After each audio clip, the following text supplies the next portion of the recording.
Find the derivative of g of t equals 1 over 4t cubed minus 3t quantity to the fifth power. Then evaluate g prime of 1. So g of t here is a fraction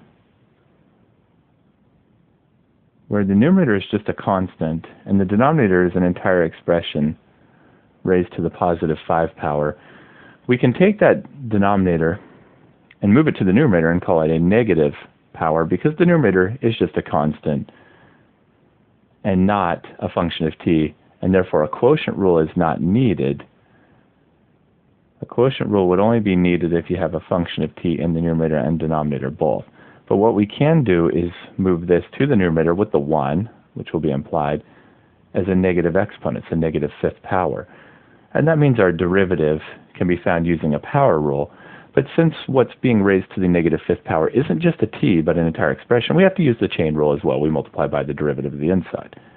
So g prime of t will be a power rule for the outermost function being a power. We bring down the negative 5, and we will have 4t cubed minus 3t. Leave the inside alone exactly as you see it. Subtract 1 from the power. And then you multiply by the derivative of the inside to complete the chain rule. The derivative of the inside, 4t cubed, power rule will be 4 times 3, 12t squared. And then the second term, constant times t, will give us the constant minus 3. And there's the result of our derivative. Now, because we have a negative exponent, we're going to move that to the denominator. But only that expression with the negative exponent moves to the denominator. The rest, the negative 5, the 12t squared minus 3, all of that stays in the numerator. And we move just 4t cubed minus 3t, and it will now be to the positive 6th power in the denominator. There's our derivative g prime of t. The next thing to do is to evaluate g prime of 1.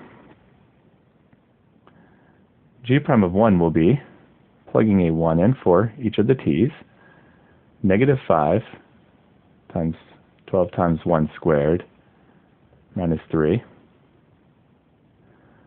all over 4 times 1 cubed minus 3 times 1, all raised to the 6th power. In the numerator, negative 5. 1 squared is 1 times 12 is 12, and then minus 3, all over. 1 cubed is 1 times the 4, will be a 4, and then minus 3 times 1, which is a 3, to the 6th power. So we have negative 5 times 12 minus 3 is a 9, and 4 minus 3 is a 1 to the 6th power. Negative 5 times a 9 is a negative 45. 1 to the 6th is a 1.